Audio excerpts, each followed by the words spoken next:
boa noite. Eu sou a pastora Cláudia, pastora presidente do Templo Missionário Água da Vida, lugar da bênção de Deus.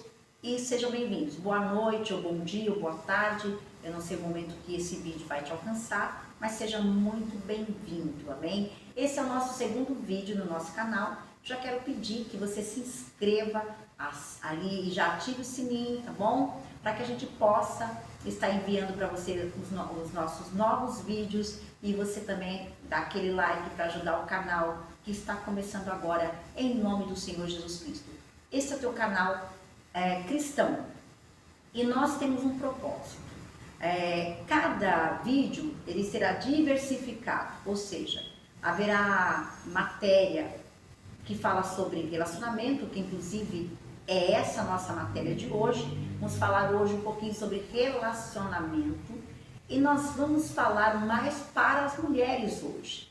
Que inclusive hoje, tá? Nosso programa vai ser chamado, né? O nosso tópico aí hoje, Mulheres de Fronte de Ferro, que vem com o nome do meu livro. Eu também sou pastora, escritora, e tá aqui meu livro, primeira edição, tá bom? Mulheres de Fronte de Ferro, um livro que vem falando sobre as heroínas da fé, sobre as mulheres, né? Que elas ultrapassaram os séculos, estão aí conosco para nos ensinar grandemente. Mulheres poderosas, mulheres de fronte de ferro.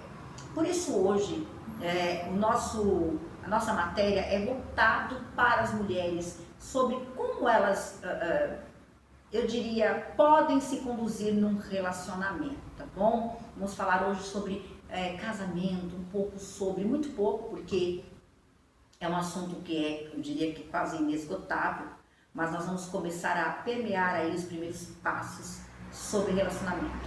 Eu sou uma pastora chamada nesta área. O meu chamado, quando o Senhor me chamou, foi no casamento.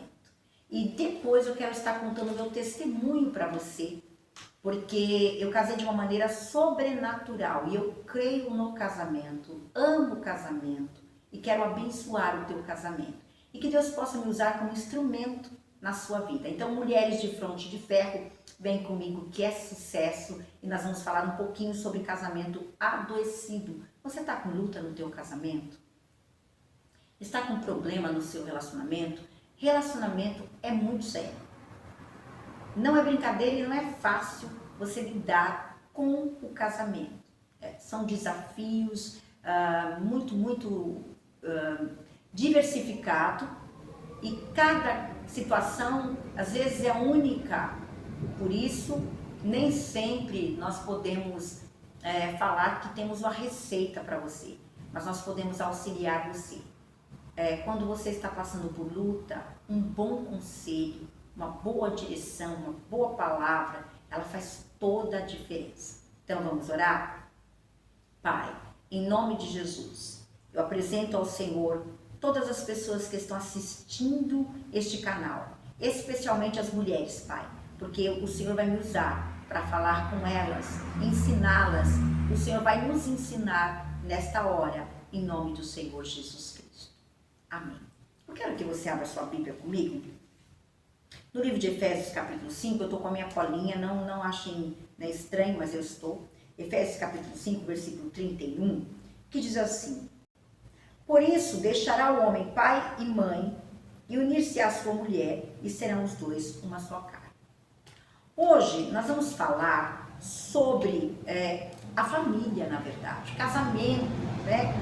Por que você deve lutar pela sua família e pelo seu casamento? Porque você é mulher.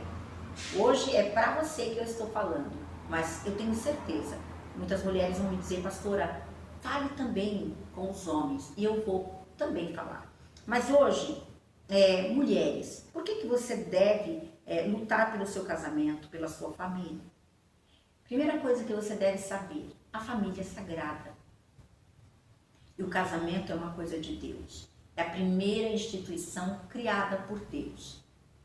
Tá? O casamento foi algo que nasceu do coração de Deus. Ele aprova o casamento. Aleluias. E por isso você deve lutar pelo seu casamento. É o primeiro ponto que você tem que saber o porquê você deve lutar pelo seu casamento. Tá bom? Casamento, você também tem que saber que não é descartável. É muito sério ser casado. Casamento não é você dizer assim, se der, a gente continua. Se não der, a gente se separa. De maneira nenhuma, tá bom? Eu tenho vários testemunhos com Deus, que Deus ficou irado com pessoas que quebraram seus pactos e suas alianças com seus cônjuges. Eu conheci, inclusive, não vou citar aqui, por ética mesmo, mas eu conheci, eu tive um membro da igreja mesmo, inclusive, que ele realmente quebrou a aliança dele e pagou com a vida. Muito sério isso. Então o casamento é algo sagrado, por isso Deus vai te ajudar. Por isso que Deus está em teu favor, Ele vai guerrear em teu favor. Porque casamento é algo de Deus, tá? No livro de Malaquias, Deus tem ali dizendo, tenho contra ti que foste desleal com a mulher da tua mocidade.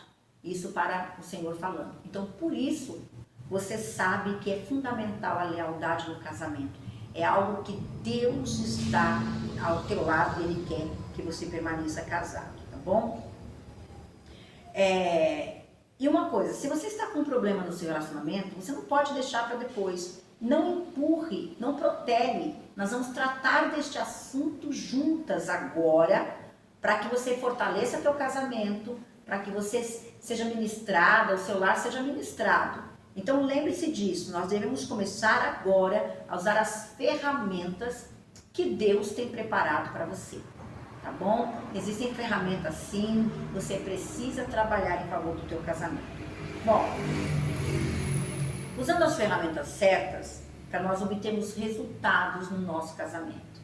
Eu estou aqui agora, sei que tem mulheres que estão já cansadas de lutar pelo seu lar, mas não se canse, o Senhor nos mandou para que você pudesse ser auxiliado, tá bom? Bom, quando você se casa, por que casamento é sagrado? Por que é tão importante? Quando você se casa, há uma mistura, que inclusive nós temos um projeto, um trabalho que se chama Cura da Alma. E nesse trabalho a gente fala muito sobre a alma. A alma é o âmago, é muito poderoso. E você vai entender que quando você se casa e você tem relações com teu esposo, você se torna uma só carne com ele, você tem uma troca de energias. Eu diria até mesmo uma mistura de alma. Você já viu aqueles casais que você fala, nossa, eles se parecem tanto, que eles parecem, né, uma mistura? Porque a alma mistura. A Bíblia diz em Efésios 5:31, aqui, né, a palavra de Deus, quando nós lemos, deixará o homem pai e mãe, né, e unir-se à sua esposa, e ambos serão uma só carne. Agora já, tudo que tem na alma do marido vai passar para a esposa, e tudo que tem na alma da esposa vai passar para o marido. Então é muito sério, uma explosão de energia, uma troca de vitalidade. Se você for conectado com teu esposo, você vai ver que quando ele está triste, você fica... Aliás, quando a esposa está triste, o marido está triste. Quando os dois estão brigados, você sente que você enfraquece. Há uma fraqueza. E quando vocês estão unidos, vocês estão juntando ali força. Vocês ficam fortes, amém? Então, por isso... Deixa eu colocar minha colinha aqui. Vocês precisam estar sempre unidos, tá bom? E eu quero falar sobre o relacionamento, precisamente sobre restauração de casais ou de casamento, tá? Como restaurar um casamento adoecido?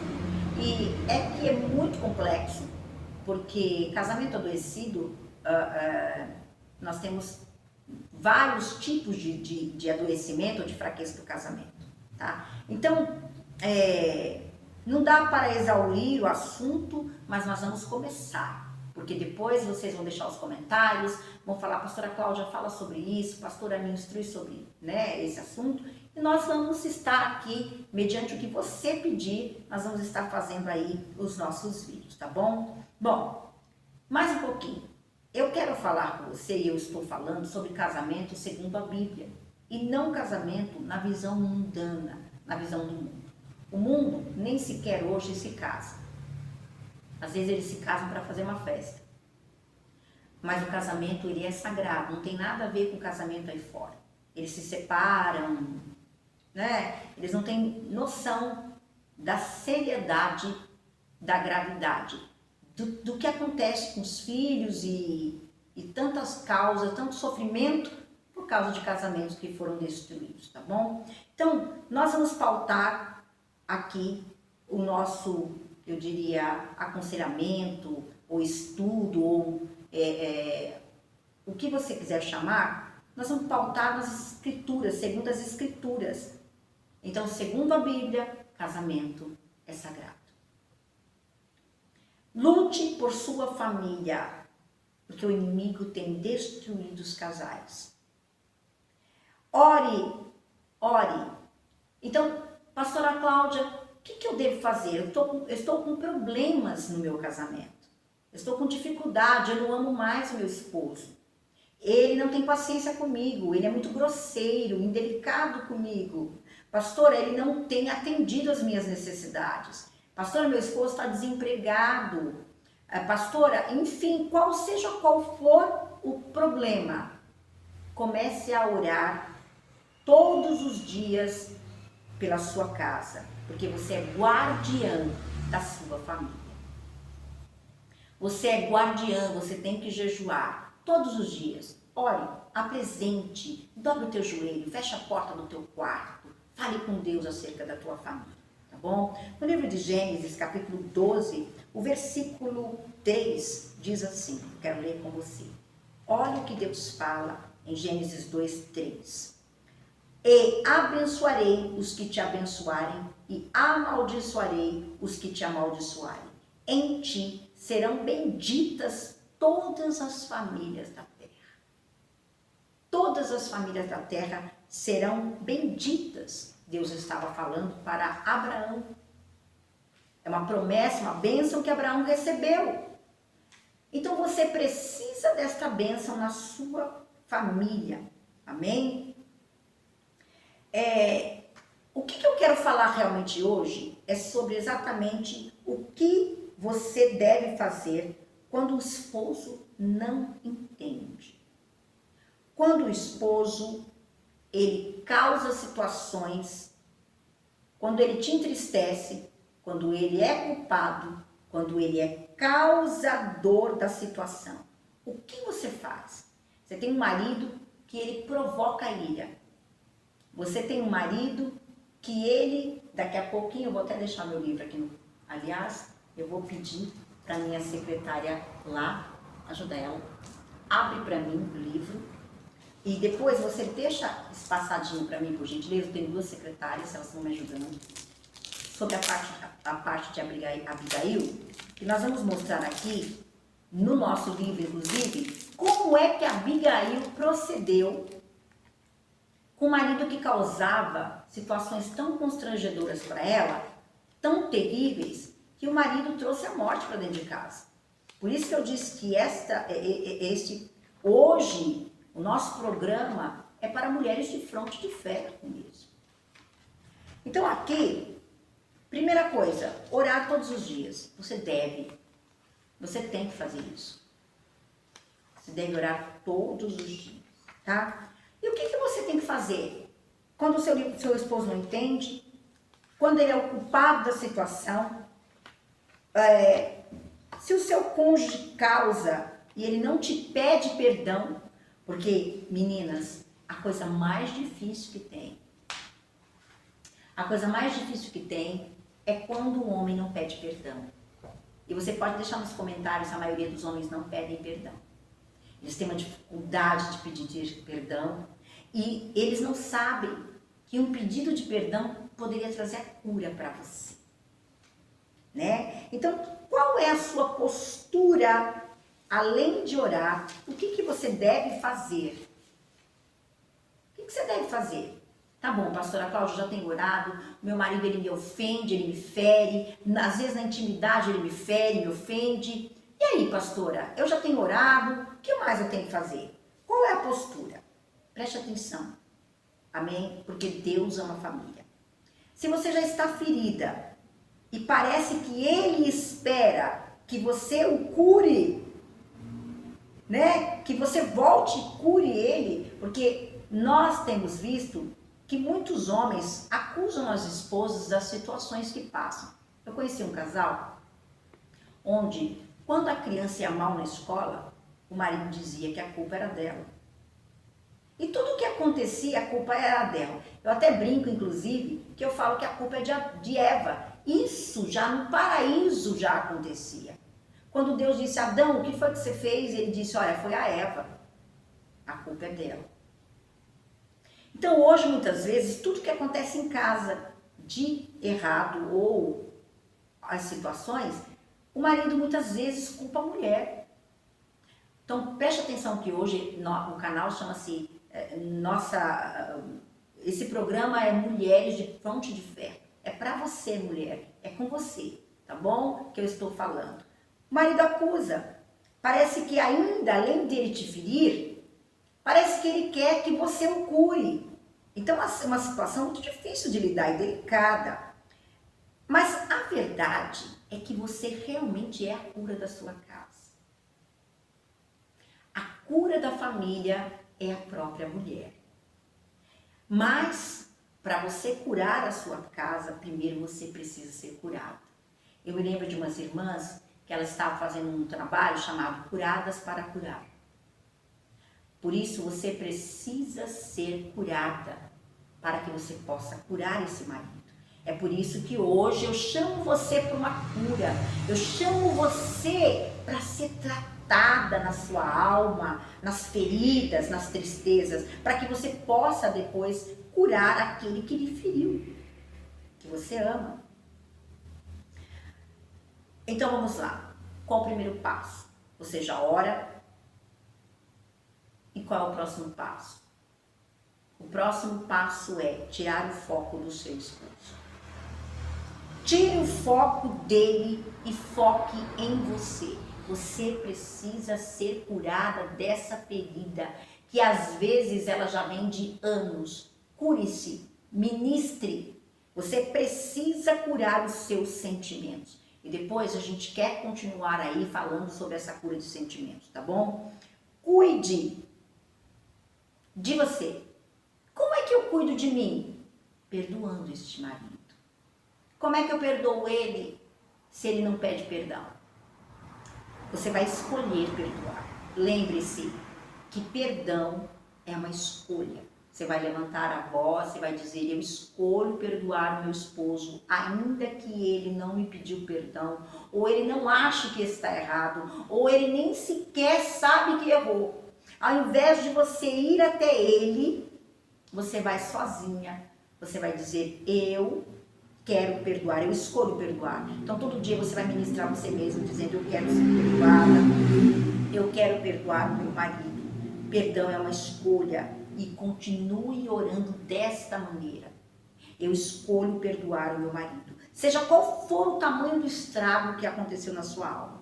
Se você achar preciso, procure um profissional, procure um pastor, procure um psicólogo, procure um conselheiro.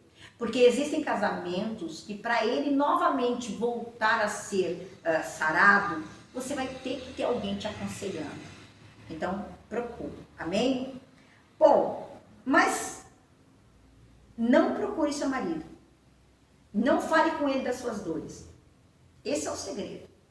Ele é o culpado, que eu chamo de culpado vítima. Porque ele também é vítima da situação. Por isso ele não vê, ele não cura você, ele não sara você, porque ele não entende, ele se entende como vítima também da situação. E como ele também se sente vítima, ele vai olhar para ele não tem a cura para você. Então você que está aprendendo aqui, vai se ministrar, vai procurar essa ajuda, amém? E vai trabalhar. Mais uma coisa, procure a raiz do problema. Eu quero indicar um livro para você. É um livro do John Gray, Homens são de Marte e Mulheres são de Vênus. Esse livro é muito bom para você entender a dinâmica masculina. Apesar de alguns psicólogos criticarem, enfim, leia, ele é muito bom. Você vai entender alguns comportamentos do teu esposo, amém? Bom, quero que você também saiba que há diferenças hormonais, físicas e culturais entre vocês, ok? Então você precisa entender que existe sim essas diferenças e que não pode ser tudo igual. Então a maneira de lidar com o problema é diferente. Tem um livro que diz assim, o que elas falam, o que elas dizem e o que eles escutam, o que eles entendem. Porque você fala uma coisa e eles entendem outra. Já viu isso? Já viu quando você fala uma coisa, o marido entende totalmente outra? Então, isso é muito normal entre os casais. Então, agora que você vai orar, que você vai tirar o foco do marido e você vai focar em você, que você não vai colocar para ele, dizendo, olha, eu tô chateado, eu tô magoado. Você já falou uma vez? Não fale mais. Não fale mais. Dá foco em você. Você vai agora falar com Deus, você vai pedir que Deus limpe teu coração. Foca em você. Você precisa ser curada para voltar e curar o teu marido, tá bom? E agora a parte mais difícil. Você já sabe. Seja sábio. Primeira vez que Deus disse para mim assim, seja sábia, eu fui fazer cursos de idiomas, aprender inglês, francês, espanhol. E o Senhor continuou usando os irmãos, dizendo, seja sábio. Aí eu fui ler livros de filosofia, né? Sêneca, filosofia e teologia, literaturas, dicionários, enfim. E o Senhor dizendo para mim, seja sábio. Até que um dia, eu falei, Deus, o que é ser sábia? Tá? Seja sábia, Deus prosseguiu, né? E o que era ser sábia? Era simplesmente ficar em silêncio. A maior dificuldade das mulheres é ficar em silêncio. A mulher expressa o sentimento dela, se ela está magoada, se ela está entristecida, ela fala. E isso vai agravar a situação. Então hoje o maior desafio é você conseguir ficar em silêncio. Eu quero, neste livro, que é o meu livro, eu quero mostrar para você como foi que a bela Abigail agiu tendo um marido que era um homem louco. A Bíblia chama Nabal de louco, o nome dele significa louco.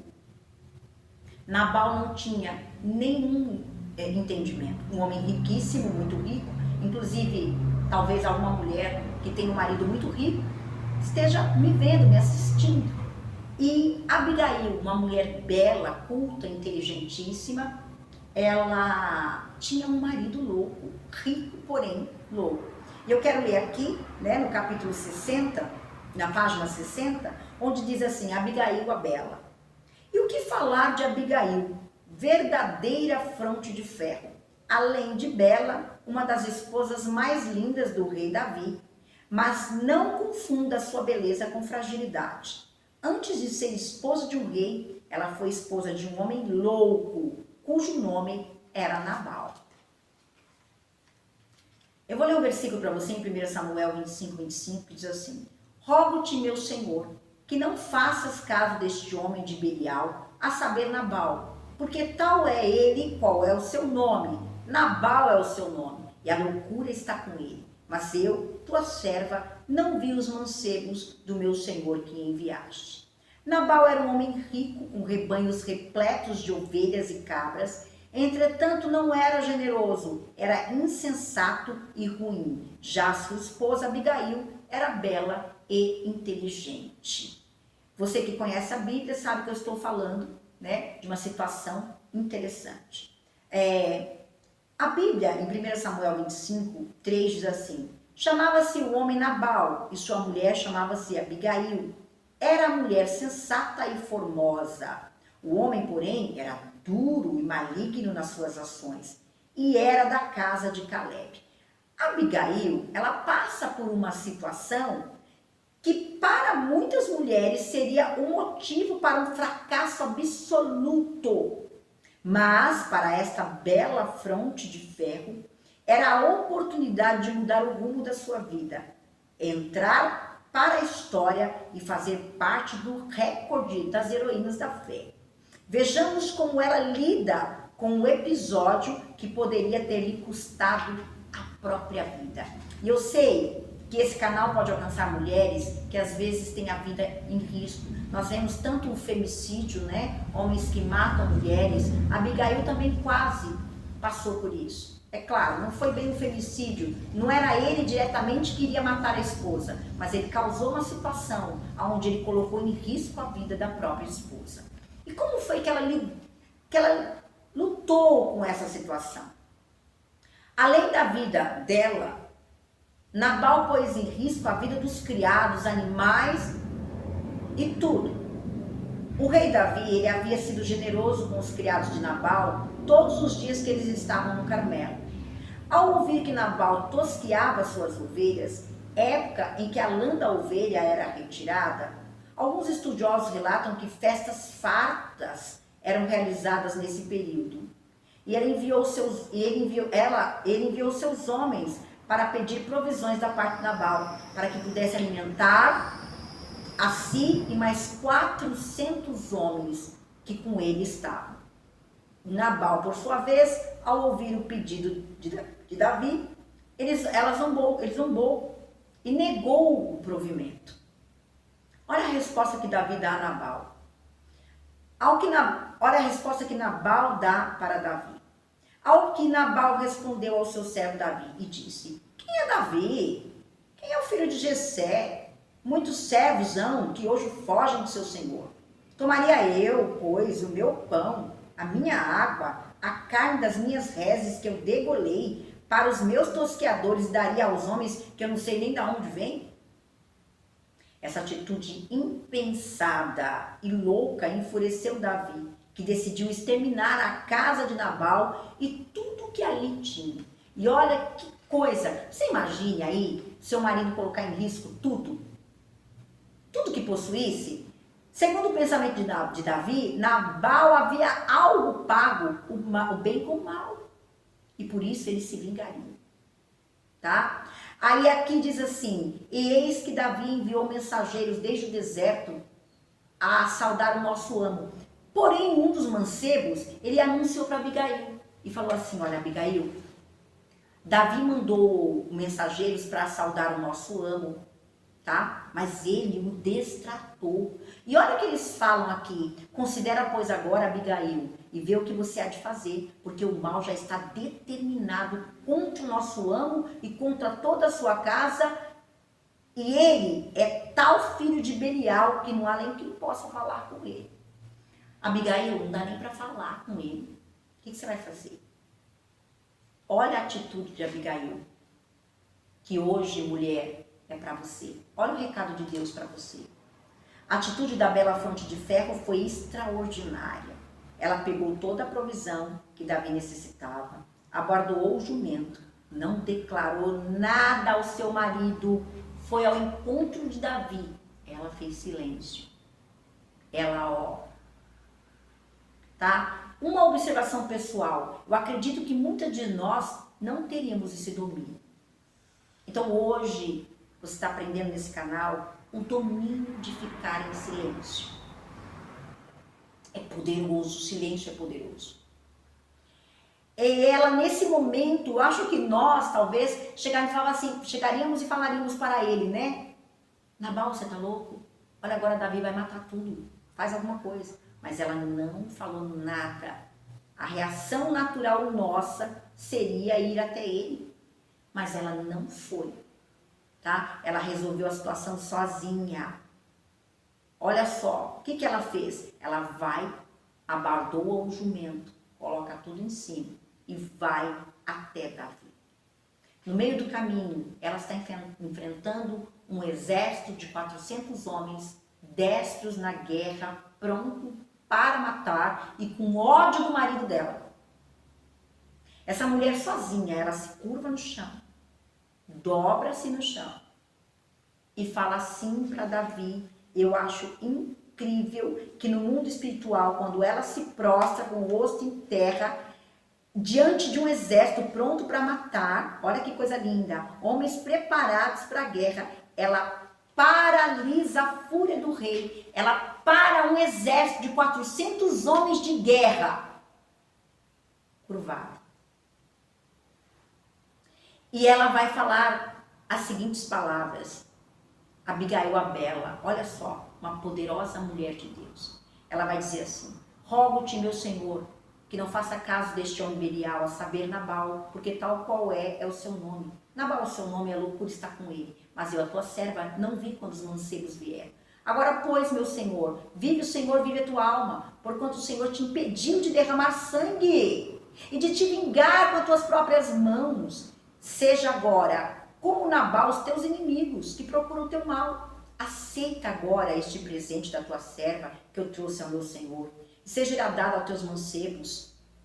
Perdoa, pois, a transgressão da tua serva, porque certamente fará o Senhor casa firme ao meu Senhor. Pois o meu Senhor guerreia as guerras do Senhor, e não se achará mal em ti todos os teus dias. Assim, pois, isto não depende de quem quer e nem de quem corre, mas Deus que usa de misericórdia. Sabe o que ela fez? Ela tomou a culpa do marido para si. Ela disse: Davi, eu não vi, me perdoa a minha culpa. Se eu estivesse lá, eu teria feito, me perdoa. Você tomaria a culpa do teu marido para você? Isso foi poderoso no mundo espiritual.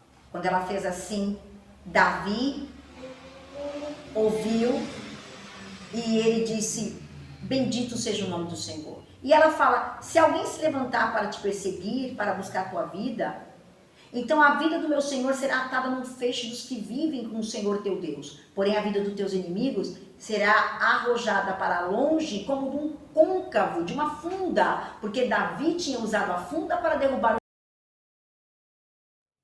Então ela sabia que Davi tinha derrotado o gigante, ela sabia. E um detalhe, aquela mulher, ela desbarata um exército de 400 homens. Ela desbarata um exército de 400 homens sozinha. Você vai desbaratar o inferno sozinha. Você que se sente sozinha, não se preocupe. Deus é contigo. Deus é com você. Você vai desbaratar sozinha. Mas tem um detalhe. O que mais me chama a atenção é que quando Abigail fala com Davi, desbarata o exército, Davi fala: bendita você impediu que eu derramasse sangue com as suas sábias palavras. Ela disse as coisas certas para a pessoa certa. Então, e quando ela chega em casa, você imagina, essa mulher chega de uma batalha.